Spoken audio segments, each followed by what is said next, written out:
Bien, bonjour à toutes, bonjour à tous. Je n'ai pas eu le temps de saluer chacun d'entre vous. Je vais me répéter, je vais répéter ce qu'Emmanuel disait, effectivement, soyez les bienvenus, mais moi je vais le dire autrement, vous êtes courageux. Vous êtes courageux parce que non seulement vous êtes venus, et ça n'a rien de naturel du tout. Absolument pas. Vous êtes ici ce matin, vous regardez peut-être le message en différé, peu importe, mais en tout cas vous êtes courageux parce que vous avez décidé de venir écouter Dieu, et ce peu importe ce qu'il s'apprête à vous dire. Je trouve ça courageux, c'est un geste de foi, mais Dieu honore ça. Dieu honore ça et soyez effectivement les bienvenus ici. Euh, je vais arriver directement dans le vif du sujet, vous le savez, depuis plusieurs mois, nous sommes sur une série Bâtir l'Église ensemble. Et le message que j'ai pour nous ce matin est le suivant: foi et travail, est-ce compatible pour bâtir l'Église? Je le répète, foi et travail, est-ce compatible pour bâtir l'Église? Alors je sais, ce message vient titiller quelques-uns. Je fais comme s'il y avait des joues, mais il n'y a pas de joues devant moi. Ça vient vous chercher. Il y a peut-être deux groupes qui sont en train de se constituer. Ne demandez pas à votre voisin dans quel groupe est-ce qu'il se situe. Mais en tout cas, au moins un, on est là, on se dit Alléluia. On commence comme ça. Alléluia. Je vais enfin avoir la confirmation que mon ambition professionnelle est bonne. Enfin, je vais entendre parler de cette ambition qui honore Dieu. Je vais pouvoir me donner corps et âme à mon travail. Je vais pouvoir me donner des perspectives et Dieu va m'autoriser à faire tout ça. Et il y a un deuxième groupe qui va dire la chose suivante. Bon, ça n'a pas grand sens quand même de lier le travail et la foi, quand même. On ne va pas mélanger le profane et le sacré. Ça ne va pas de pair, ça se saurait quand même. Si tu veux effectivement servir Dieu, eh bien arrête ton travail, jette tes filets comme les disciples ont fait, et puis bon courage. Je crois que comme dans pas mal de sujets, la vérité n'est ni noire ni blanche, elle se situe dans une zone grise, elle se situe un peu au milieu, mais je me permets directement d'évincer cette dualité qu'il y a encore dans nos églises, et je ne parle pas du Mont Gargan, je parle de nos églises bien entendu, où effectivement on fait une séparation entre ce qui relève du travail et ce qui relève de Dieu. Et ainsi, je crois malheureusement que l'Église s'est donné le luxe de ne plus saisir le champ professionnel comme faisant partie du plan de Dieu. Je crois que c'est une erreur parce que si on regarde juste des données empiriques, savez-vous combien de temps est-ce que nous passons par an au travail? On passe environ 2200 heures par an au bureau. Maintenant, je vous dis ça, ça veut tout et rien dire dans l'absolu, parce qu'il faut le mettre en perspective avec autre chose, et cette autre chose, ça pourrait être l'Église. Savez-vous combien de temps est-ce que nous passons dans l'Église par an? Et je compte effectivement celles et ceux qui viennent le dimanche et celles et ceux qui servent d'une manière ou d'une autre l'Église. C'est 200 heures par an. C'est-à-dire que nous sommes en contact 10 fois plus souvent au travail avec nos collègues qu'entre nous. Et cette donnée-là vient montrer d'une manière supplémentaire que ça n'a pas de sens de séparer les deux, séparer la foi, séparer le travail. Et mon objectif ce matin, c'est que nous puissions repartir avec la conviction que oui, c'est compatible à certaines conditions. C'est compatible et parce que ça vient directement en résonance avec ce que Jésus nous dit. Lorsque Jésus nous donne cette mission, une fois qu'il est ressuscité, il nous dit « Faites de toutes les nations mes disciples ». Lorsque Jésus parle de nations, il ne parle pas de nations étrangères, il ne parle pas d'un autre pays comme l'Espagne, comme la Roumanie, j'en sais rien, mais d'un autre pays. Quand Jésus parle de faire de toutes les nations des disciples, déjà Jésus n'était pas français, donc il ne disait pas ça, il disait « goïm » pour nation. Faites de toutes les goïm mes disciples. Et goïm, ça signifie païen. Celles et ceux qui ne croient pas. Celles et ceux qui n'appartiennent effectivement pas au peuple de Dieu. Et donc, si on met les choses dans leur contexte, je crois qu'on pourrait dire aujourd'hui, faites en sorte que tous ceux qui ne m'appartiennent pas deviennent mes disciples, y compris vos collègues. Amen. Est-ce que le programme vous va? De toute façon, je suis là, je n'ai pas prévu de partir. Je vais rester un peu avec vous. Je vous invite à lire directement dans le livre d'Esther.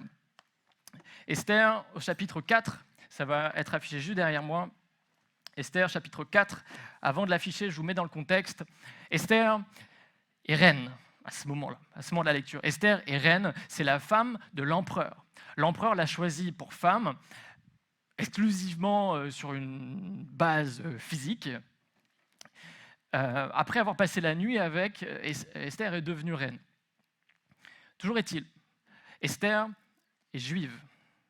Esther fait partie du peuple de Dieu. Et elle est donc sur une position de pouvoir extrême. Elle est dans une position politique, administrative de très haut niveau. Elle a un réseau, elle est dotée de soft skills, de hard skills, elle est dotée de compétences relationnelles hyper intéressantes.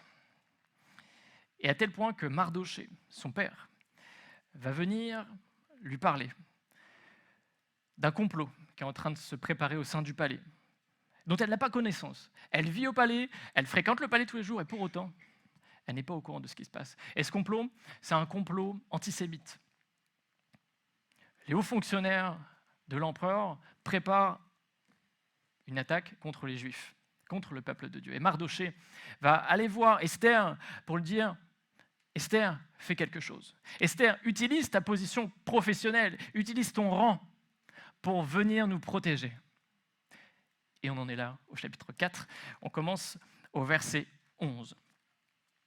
Esther parle et elle dit « Tous les serviteurs du roi et la population de ces provinces savent que toute personne, homme ou femme, qui pénètre chez le roi dans la cour intérieure sans avoir été convoquée n'a droit qu'à un seul verdict, la mort. La seule personne qui reste en vie est celle à qui le roi tend le sceptre en or. Or, en ce qui me concerne, cela fait 30 jours que je n'ai pas été appelé vers lui. » On rapporta donc à Mardochée les paroles d'Esther, et Mardochée lui fit répondre. C'est là qu'on sent la parole du père, du parent, en tout cas du très proche, qui lui dit la chose suivante. « Ne t'imagine pas que ta position au palais te permettra d'être sauvé, au contraire de tous les Juifs. En effet, si tu gardes le silence maintenant, le secours et la délivrance surgiront d'autre part pour les Juifs, tandis que ta famille et toi, vous mourrez. Qui sait, peut-être est-ce pour une telle circonstance que tu es parvenu à la royauté. » Esther fit répondre à Mardochée, « Va rassembler tous les Juifs qui se trouvent à Suse et jeûnez pour moi. Ne mangez, ne buvez rien pendant 3 jours, ni la nuit, ni le jour. Moi aussi, je respecterai un tel jeûne avec mes servantes. Et c'est dans ces dispositions que je pénétrerai chez le roi. J'enfreindrai la loi. Et si je dois mourir, je mourrai. » Esther est une femme qui doit défendre une cause. Esther, elle va utiliser son réseau, ses compétences, sa position professionnelle, sans aucune garantie de résultat. Ce matin, il faut que vous compreniez une chose, c'est que, assurément, la foi et votre travail sont compatibles avec le plan de Dieu. Maintenant, Esther nous donne plusieurs éléments pour préciser ce qu'est le plan de Dieu pour nous sur le champ professionnel. Et mon premier point, on va d'abord voir que notre positionnement professionnel est conforme à la volonté de Dieu à 2 conditions, à l'appui d'Esther. La première, c'est accepter l'identité que Dieu nous donne. Esther, je vous l'ai dit, est juive. Esther sait d'où elle vient. Mardochée vient lui rappeler. Mardochée lui dit « Viens nous sauver. Rappelle-toi d'où tu viens. Tu es du même peuple que nous. » Et Esther, au moment où Mardochée la saisit, lui parle, Esther pourrait tout perdre. Esther risque de perdre son mari déjà, elle risque de perdre sa fortune, elle risque de perdre tous les honneurs qu'elle reçoit, elle perdra une position stratégique immense, et pour autant, l'histoire se poursuit, et l'histoire nous montre qu'elle va effectivement défendre le peuple de Dieu. Et comme elle va le faire, Dieu va lui accorder sa faveur. Mais je suis obligé de m'arrêter un instant sur cette capacité à défendre, à mettre en avant la personne de Dieu. Esther va défendre effectivement ce qu'on n'appelle pas à ce moment-là l'Église. L'Église n'existe pas, n'est pas constituée. Pour autant, il y a le peuple de Dieu qui est là. Je vous l'ai dit tout à l'heure, Esther est arrivée reine après avoir passé la nuit avec l'empereur, dans un harem. Probablement que le peuple de Dieu à ce moment-là a fait quelques remarques à Esther. Je pense. Ce n'est pas écrit, en tout cas, c'est mon avis. Il y a dû avoir quelques remarques un peu déplacées. Pour autant, Esther, lorsqu'elle envisage de défendre le peuple, quand elle envisage de défendre l'Église, on pourrait dire, en affirmant son identité, elle ne va pas faire de différence entre telle ou telle personne. Je vais défendre tout le monde sauf telle personne, parce qu'avec elle, je suis quand même en conflit depuis quelques années. Avec elle, ça ne va pas trop bien. Il y a une histoire ensemble, je ne t'explique pas, c'est compliqué. Donc je prends tout le monde sauf elle. Et je sais que ce que je suis en train de vous dire n'est pas nécessairement à la mode, parce que la mode est malheureusement plutôt attirée sur tel ou tel pasteur, telle ou telle église. Mais ce qu'Esther nous montre, c'est que quand on accepte l'identité que Dieu nous donne, on accepte aussi de défendre l'Église, quelle qu'elle soit. On prend tout dans son ensemble. Et à chaque fois que l'Église n'est plus en mesure de se défendre, elle s'accuse elle-même. Et finalement, on n'est plus en mesure de défendre ce en quoi nous ne croyons plus. Pour autant, je vous l'ai dit, le positionnement professionnel qui est conforme à Dieu, c'est celui qui vient accepter l'identité que nous avons en Dieu. Donc c'est effectivement reconnaître qu'il y a certes l'Église, il y a le peuple de Dieu, mais il y a plus que ça. Quand je dis Dieu nous appelle à le mettre en avant, c'est bien plus que envoyer un mail à toute l'équipe ou un message sur le groupe Teams et dire « Jésus vous aime ». Venez, on se prend un café, on en parle à 10h. C'est bien plus que ça. D'ailleurs, je ne crois pas que ce soit forcément la solution la plus efficace. Vous pouvez engager la discussion de cette manière-là, et je suis preneur par contre de votre retour d'expérience. Mais en tout cas, mettre Dieu en avant, c'est plus que ça. C'est dans le quotidien. C'est dans le partage. Et je me pose cette question-là. Est-ce que je prie pour mes dossiers? Est-ce que je prie pour mes fournisseurs, mes clients? Pour une bonne restructuration? Pour la conduite au changement que j'envisage, pour les tensions RH. Je crois que mettre en avant Dieu, c'est redoubler de compassion et de bienveillance pour soutenir mon collègue qui est malade, qui est endeuillé. Je crois que c'est avoir des objectifs de carrière sains et placés devant Dieu. Je crois aussi que mettre Dieu en avant, c'est gérer le reproche, la mauvaise foi, c'est refuser l'irrégularité et la fraude. C'est tout ça. Ce n'est pas simplement déclarer de sa bouche que nous appartenons à Christ. C'est une démarche quotidienne. C'est la volonté de montrer. Alors je me pose la question moi-même, est-ce que je prie pour que la présence de Dieu soit palpable dans mon bureau? Est-ce que je prie pour mes collègues? Et je crois qu'à partir du moment où nous saisissons cette conciliation, cette compatibilité entre la foi et le travail, ce sera vu autour de nous. Et vous arriverez finalement à vous détacher d'une certaine image que les chrétiens seraient illuminés.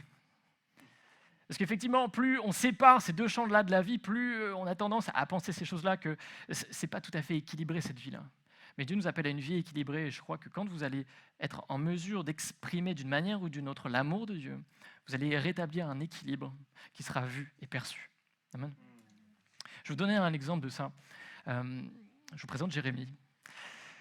Jérémie, il a à peu près 30 ans. C'est une histoire vraie. Jérémie a à peu près 30 ans. Jérémie a étudié en droit, en sciences politiques, il a fait une école de commerce. Et il a décroché un job.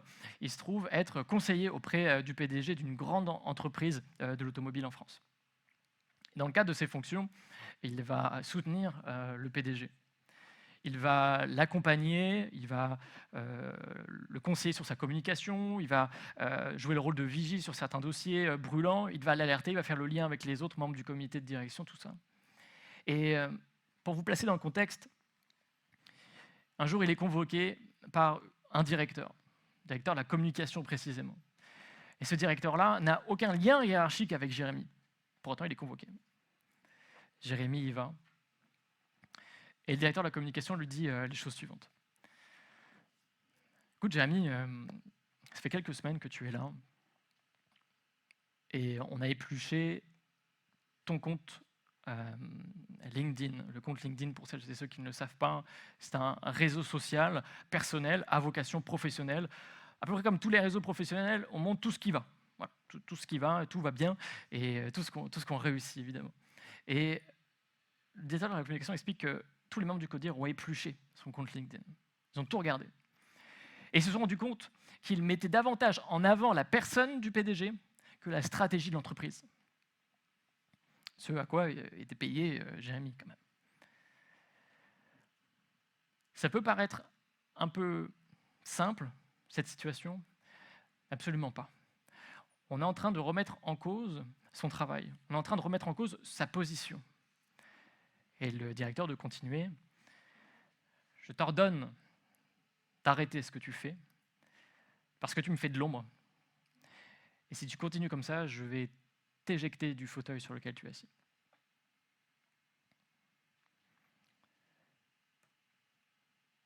Quand il entend ça, Jérémie, animé de l'Esprit de Dieu, est malgré tout inquiet, malgré tout tiraillé. Et à ce moment-là, il décide de rester paisible. Il décide de donner ses arguments, ses vrais arguments, expliquer qu'il est droit, expliquer que ça répond à sa fiche de poste, expliquer que tout va bien. C'était un vendredi. Le lundi qui suit, il est de nouveau convoqué par ce même directeur. Et ce directeur lui dit « Jérémie, je n'ai pas compris votre réaction de vendredi dernier. Vous auriez eu toutes les raisons du monde pour hausser le ton, pour partir, pour me dénoncer auprès du PDG. Et vous n'avez rien fait. Vous n'avez rien fait à part me donner des éléments factuels, crédibles, solides. Et seul le ciel a pu vous aider à faire ça. Je ne sais pas ce qui vous anime, mais une chose est sûre, c'est que j'ai envie de goûter à ce que vous avez en vous. À ce moment-là, Jérémie n'a pas envoyé un message Teams pour dire « on se retrouve à la machine à café, Dieu t'aime ».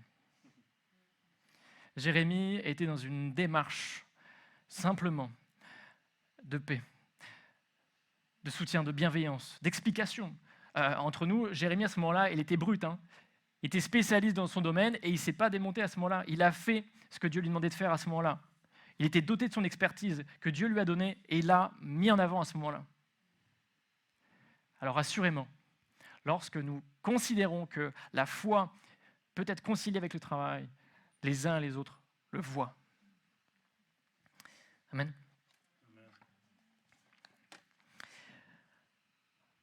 Notre positionnement professionnel est compatible avec notre foi, avec la volonté de Dieu, si nous considérons notre devoir de mettre Dieu en avant, mais aussi en reconnaissant que nos compétences, et là je sais que ça va venir en chercher quelques-uns, je sais que moi ça vient me chercher, nos compétences ne nous appartiennent pas. Ce qu'on sait faire, ce qu'on a appris, ne nous appartiennent pas. Ce n'est pas pour nous. Mais je veux tempérer ça. Tout nous a été donné par grâce. Esther n'a rien fait pour être belle. Alors, elle prend soin d'elle, certes, mais son visage, elle ne l'a pas choisi.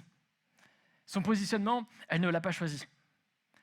Son réseau, ses capacités, son relationnel, Dieu a tout donné. Tout n'est que grâce. De la même façon, notre travail, quel qu'il soit, notre parcours universitaire, s'il y en a un, peu importe, c'est de Dieu. Certes, la grâce ne vient pas, cependant, tempérer l'effort. La grâce ne vient pas tempérer l'effort. Et ce n'est pas parce que tu reçois tout par grâce que ça vient tempérer les efforts que tu as fournis pour entrer dans telle école, que ça vient tempérer ton engagement dans ton entreprise en ce moment, que ça vient tempérer tes excellents résultats commerciaux obtenus cette année. Non. Mais Dieu te donne la possibilité de mettre tout ça à son service. Et ça va s'afficher juste derrière moi. Dallas Willard dira « La grâce n'est pas l'absence d'effort, la grâce, c'est l'absence de mérite. » La grâce n'est pas l'absence d'effort, c'est l'absence de mérite. Aujourd'hui, nous sommes libres donc de mettre notre influence, nos compétences au service des autres, y compris dans un contexte laïque. On ne peut pas tout à fait dire que le contexte d'Esther était religieux, croyant, propre, saint. Il y avait un harem déjà, ça donne quelques indices. Le contexte d'Esther était malsain, ténébreux. Et Dieu a agi. Ce qui démontre bien que Dieu est en mesure d'agir dans notre contexte professionnel, avec vos compétences, avec votre savoir-faire. Et Dieu va d'ailleurs s'appuyer là-dessus. C'est parce que vous êtes compétent dans tel ou tel domaine que vous allez pouvoir exceller et que vous allez pouvoir donc démontrer la grâce de Dieu autour de vous. Parce que la Bible nous dit de faire toutes choses pour le Seigneur et non pour les hommes. Est-ce qu'à chaque fois qu'on va au travail, on fait les choses pour Dieu? Ni Esther, ni Joseph, ni Daniel n'étaient prophètes, prêtres, anciens ou pasteurs dans ces sociétés païennes, et pourtant Dieu les a utilisés. Esdras a travaillé à la maturité spirituelle de ses compatriotes. Néhémie à la prospérité économique. Esther a une meilleure politique publique. Joseph était Premier ministre. David, roi. Luc, médecin. Matthieu, spécialiste des finances publiques. Simon, activiste pour l'indépendance juive. André, pêcheur. Thomas, artisan. Et dans tout ça, Dieu ne se servirait pas de toi. Et dans tout ça, Dieu ne se servirait pas de tes compétences, ne se servirait pas de ton secteur professionnel. Et dans tout ça, Dieu ne voudrait pas bâtir son Église sur le champ professionnel. Je ne crois pas. Je ne crois pas.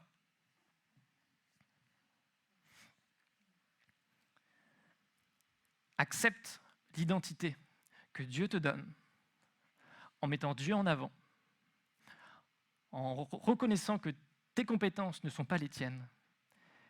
Et deuxième point, en reconnaissant ton lieu de travail comme lieu de révélation.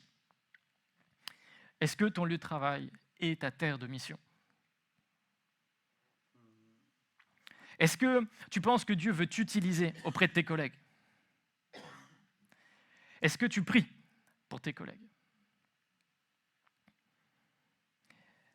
Assurément, Dieu a quelque chose à faire avec vous. On ne peut pas enlever, vous avez vu ces données, on ne peut pas oublier ce volume horaire. Dieu ne peut pas se passer de ça. Et à combien plus forte raison, nous non plus, nous ne pourrons pas nous passer de ça. C'est bien plus qu'un témoignage exprimé de la rencontre que nous avons faite avec Dieu. C'est un partage quotidien. C'est de la bienveillance, c'est de l'écoute, c'est du partage, c'est de l'accompagnement. Et s'il vous en fallait une nouvelle preuve, voici ce que Matthew Kimming et Corey Wilson nous disent dans Work and Worship. La ville, ça s'affiche juste derrière, la ville ne sera pas renouvelée par 5 implantations d'églises. La ville ne sera pas renouvelée par 5 implantations d'églises et par 5 dirigeants à but non lucratif. Elle sera renouvelée par des appels complexes et les carrières des 500 autres personnes assises sur les bancs de l'église. La mission de l'église locale ne se limite pas à un seul programme de sensibilisation. Elle n'est pas limitée à un seul missionnaire, elle est pluriforme, complexe et inclusive. La mission de l'église s'incarne dans le travail diversifié de toutes les personnes à travers la ville. Nous avons tous ici un appel commun, celui de représenter Christ là où nous sommes. Nous avons tous une sphère d'influence respective. Et ce que je vous dis là, peut-être que pour vous ça semble logique, mais moi ça ne l'était pas du tout. Pas du tout, parce que j'ai évolué dans des structures d'église dans lesquelles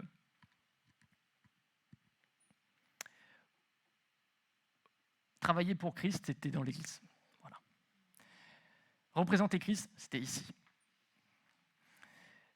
Et c'était notamment compliqué il y a plusieurs années de ça, puisque il y a 4 ans maintenant, j'ai eu un changement de repère. Je n'ai pas une perte de repère, mais j'ai eu un changement de repère, plusieurs changements de repère avec différents déménagements, des prises de poste, des études, le mariage, tout ça. Et il y a maintenant 3 ans, je rentrais sur mon dernier cycle académique. Et la particularité sur cursus, c'est qu'il n'était pas à Rouen. Je vivais à Rouen, mais il n'était pas à Rouen. Et ce détail va avoir son importance, vous allez voir pourquoi. Parce que je voulais que mes camarades de promo qui étaient à Paris puissent connaître Jésus. Je voulais ça. Je voulais qu'ils puissent découvrir Jésus. Et le raccourci que j'avais, c'était je vais les inviter à l'église. Je vais les inviter à l'église. Ah oui, mes pas de peau, ils sont à Paris, moi je suis à Rouen, c'est-à-dire qu'il faudrait que je m'arrange pour venir un dimanche à Saint-Lazare, on se récupère, et puis on part à Momentum, MLK, peu importe, on trouve une église, et puis on trace. Et Dieu m'a repris, en me disant, ils n'iront pas à l'église. C'est toi l'église.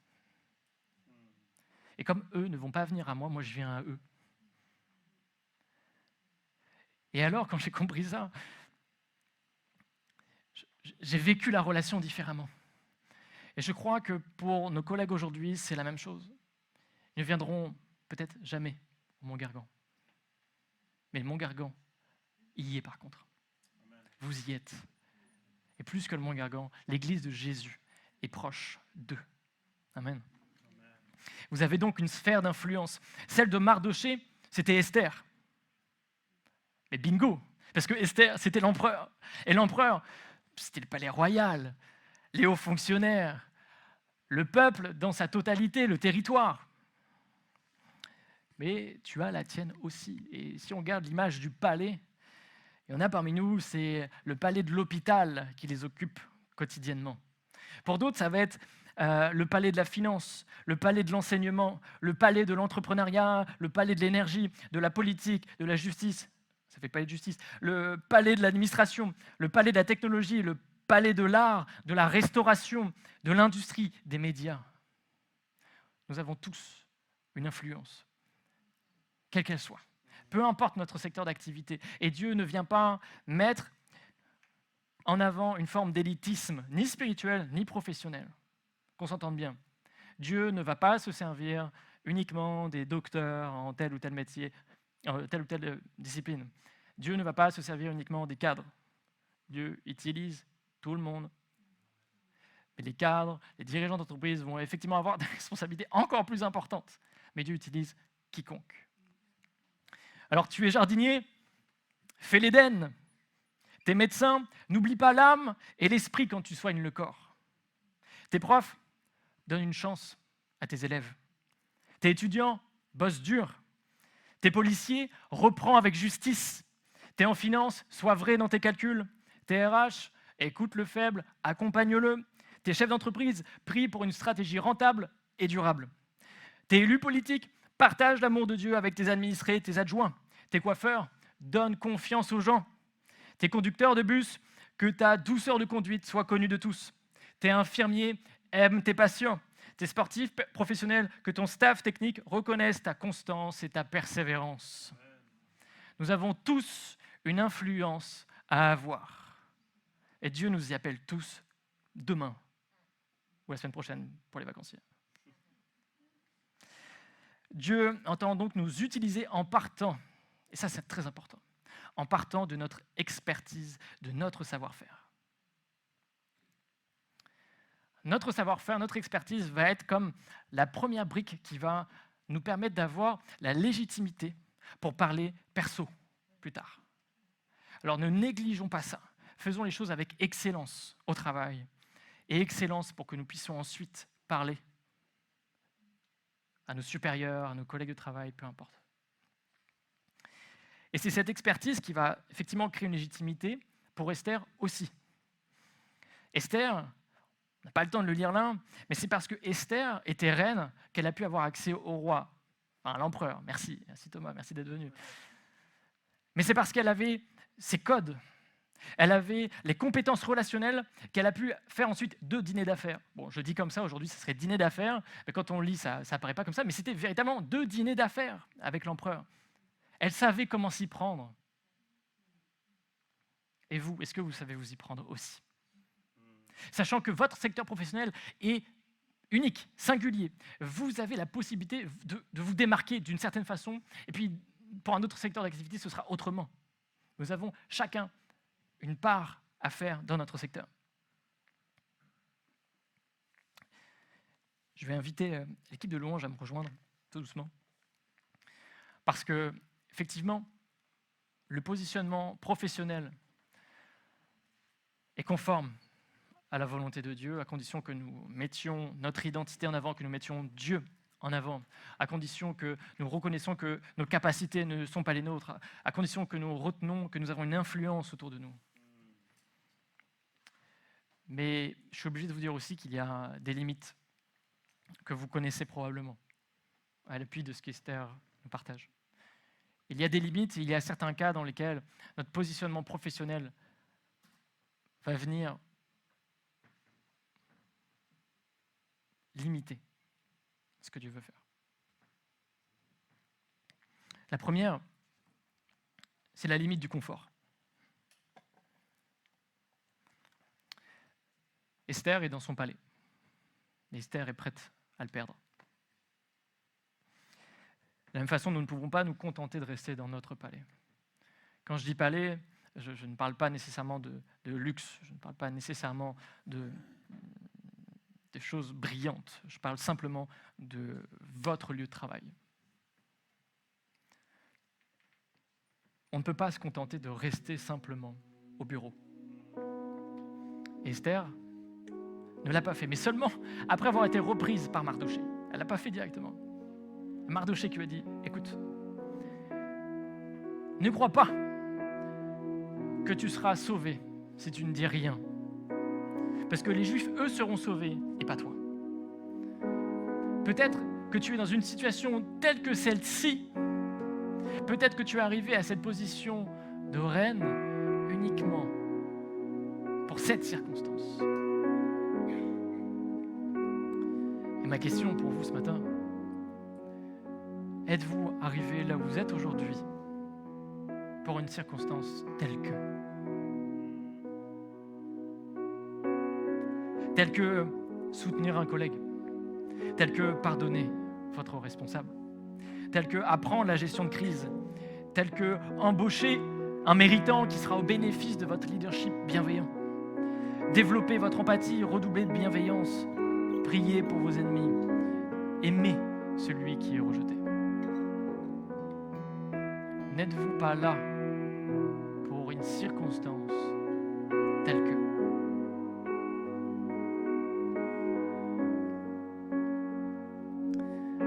Nous pouvons, en étant dans notre palais, dans notre lieu de travail, dans notre bureau, en tout cas dans notre contexte professionnel habituel, nous contenter du minimum. Nous contenter du minimum à exécuter les tâches de manière distraite, travailler particulièrement bien, particulièrement rigoureusement lorsqu'on est observé. Mais Dieu nous appelle à nous investir pleinement. Au travail, certes, pour accomplir le mieux possible la tâche qu'il nous a confiée, mais aussi pour rendre un témoignage de Dieu. N'oublions pas ce que les Colossiens nous laissent. Faites tout, de tout votre cœur, comme pour le Seigneur et non pour les hommes. Est-ce que ce matin, nous travaillons pour notre patron, qui est une bonne chose? Est-ce que nous prenons une dimension supplémentaire? Faire tout pour Dieu. Le travail occupe 10 fois plus de temps que nos rencontres ici. Ce qui veut dire que nous aurons 10 fois plus l'opportunité de témoigner, de partager la bienveillance de Dieu, partager son amour. Mais nous avons aussi 10 fois plus de possibilités de ne pas faire ce que Dieu nous demande. La dernière limite que je souhaiterais vous laisser, c'est la limite du compromis. Après le confort, c'est celle du compromis. Timothy Keller, qui est un pasteur à New York, qui a publié ce livre, « Dieu dans mon travail », nous dit la chose suivante. Si vous n'êtes pas prêt à risquer votre place au palais pour votre prochain, c'est le palais qui vous tient. Si vous n'êtes pas prêt à risquer votre place au palais pour votre prochain, c'est le palais qui vous tient. Pour certains d'entre nous, le palais peut parfois revêtir l'apparence d'une prison dorée. Nous sommes bien, nous connaissons les gens, nous connaissons notre travail, nous sommes peut-être même efficaces, nous sommes bons.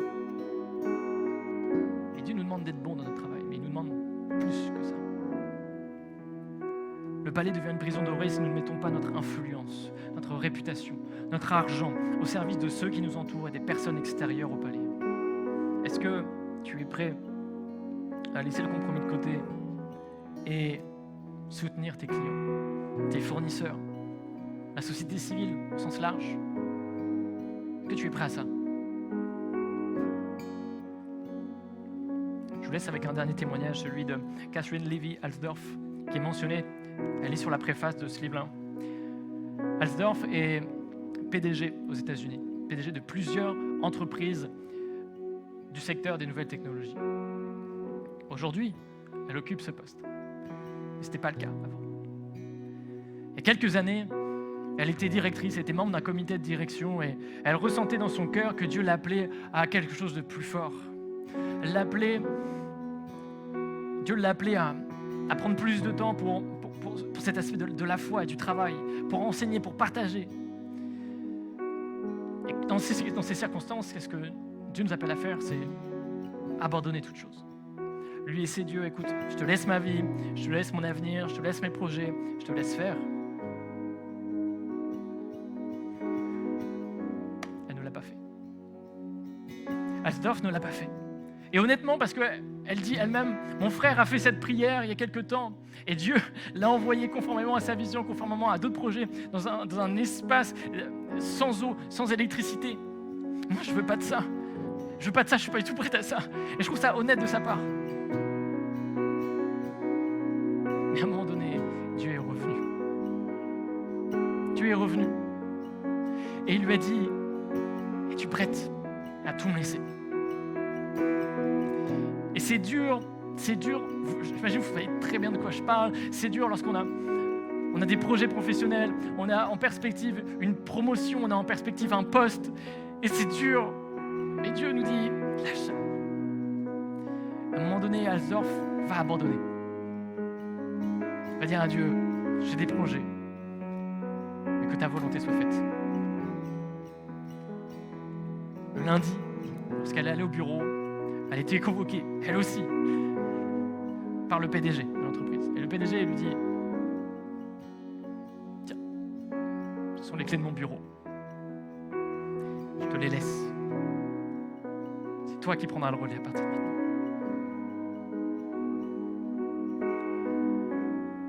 Alsdorf a saisi la main de Dieu. En étant prête à perdre une forme de confort, à perdre une partie de ce qu'elle avait. Dieu l'a appelée à l'abandon et lui a donné beaucoup plus que ce qu'elle avait. Effectivement, ton positionnement professionnel devient confortable et tu n'es plus conforme au plan de Dieu quand tu as peur de perdre ce que tu as. Et Esther nous dit quoi? Esther nous dit qu'elle est prête à mourir. Elle dit, je vais défendre l'Église, je vais défendre le peuple de Dieu. Je vais mettre en avant toutes mes compétences que Dieu m'a données, mon réseau, mes compétences relationnelles, pour que tout ça puisse bien se passer. S'il faut que je meure, je mourrai. Je ne crois pas que Dieu nous appelle effectivement à mourir pour notre employeur. Il y a une dimension qu'il faut que nous comprenions ce matin. C'est que Esther nous guide vers un homme qui, lui, a quitté son palais. Un homme qui était dans la gloire. Un homme qui est venu sur terre défendre lui aussi un peuple. Un homme qui est venu mourir pour ce peuple. Cet homme, c'est Jésus. Jésus qui, lui, est mort en donnant sa vie pour nous. Et est-ce que ce matin, nous sommes prêts, nous aussi, non pas à mourir pour ça, non pas à mourir pour notre employeur, vous l'avez bien compris, mais à tout donner à Christ? Est-ce que nous sommes prêts à reconsidérer notre positionnement professionnel à la lumière de la parole de Dieu. Est-ce que nous sommes prêts ce matin à mettre nos compétences, notre réseau, notre expertise, notre entreprise, notre positionnement stratégique pour faire venir le ciel sur terre et manifester l'amour de Dieu afin de bâtir l'Église là où vous êtes? Est-ce que quelqu'un entend ce matin l'Esprit qui se rappelle à toi en te mettant des situations, des personnes en tête? Vous savez, cet Esprit qui nous a été envoyé après la résurrection de Jésus, cet Esprit de force, d'amour et de sagesse. Je crois que ce jour est le jour que Dieu a fait pour te rappeler l'appel qu'il a pour toi dans ta vie professionnelle. Et c'est très engageant, puisque ça occupe à peu près 7-8 heures de tes journées. Est-ce que tu es prêt ce matin à revoir ton positionnement, à revoir ton attitude face au travail, dans tes relations? Dieu t'accompagne, Dieu est avec toi. Assurément, la foi et le travail sont compatibles à la condition de mettre en avant Dieu à travers nos compétences, à travers notre réseau, tout ce que nous sommes, en considérant les limites que Esther nous donne à travers la parole de Dieu. Amen. Si vous êtes d'accord avec ça, j'invite un instant à vous lever.